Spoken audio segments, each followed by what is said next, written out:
Hi, this is Tutor Nick P, and this is lesson 419. The lesson today is the difference between reserved and occupied. Yeah, sometimes students, especially students of ESL, English as a second language, may get confused between these two, but they have pretty clear differences in meanings. Let's look at the first one. If something has been reserved for someone, it has been requested to be put aside or saved for a particular person or group in the future. Okay.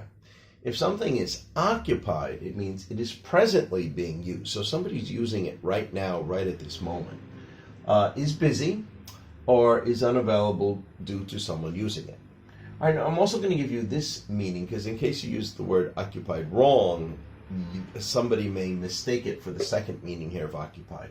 So occupied could also mean under the control of like a foreign power or some other group, like if a military occupied a country. All right, so let's look at some of the examples where students might make some mistakes. If somebody says the hotel is occupied, that would be wrong. That would sound like somebody took over the entire hotel. I don't know, did the military take it over or did some other weird group take it over? So you wouldn't say the hotel is occupied. All right, here's two good examples that you could say. You could say all the rooms in that hotel are presently occupied, because rooms could be occupied. People could be in the room presently. Or you could say all the rooms in that hotel were reserved in advance. So you could say both here, but they do mean slightly different things. If you say all the rooms in that hotel were reserved in advance, maybe they're not occupied at the moment. Maybe they're just still saving them for people. Maybe they haven't arrived yet. But occupied means that somebody is in them. Okay. All right, let's continue. If you said that hotel has been reserved, well, that's also a little strange. That's why we have a question mark next to it. I don't know if there was some organization reserved the entire hotel, like every room in the hotel. Maybe it was some special event or something. That could be possible, but in most cases, we won't say that either. Okay, let's continue. So these are some other choices that we commonly say, like there are no vacancies, because you could say a vacancy in a hotel. Sometimes a hotel may have a sign outside, no vacancies. So some people don't come in and ask if they are already full, if all the rooms are already occupied or booked.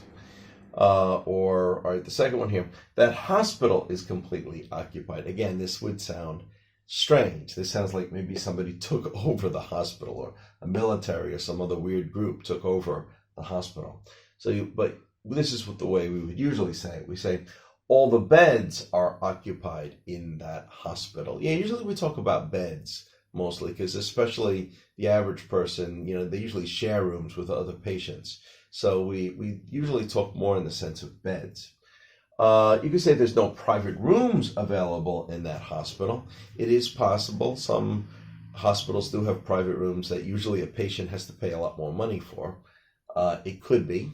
They don't have that many, but there are some, so that's a possibility. There are no free beds in that hospital. That's another way we could say it.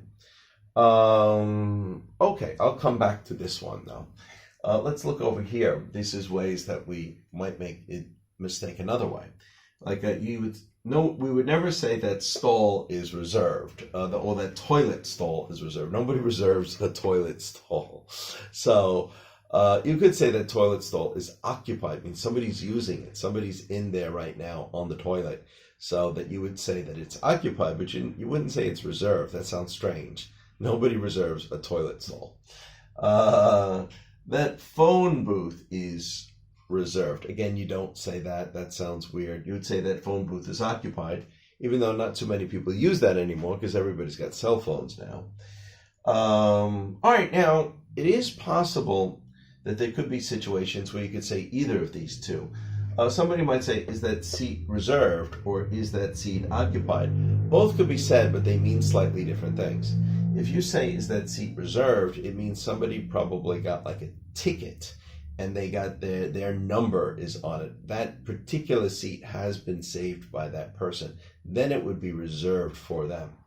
Is that seat occupied? It means there's somebody using it. Like if it was a place where, the seats were first come, first serve, then maybe somebody already got that seat. Maybe they left something on it, or maybe there's a group there, but it looks like the seat is empty, and you might be asking someone, is the seat occupied, or is the seat free? That's another way that you would ask it.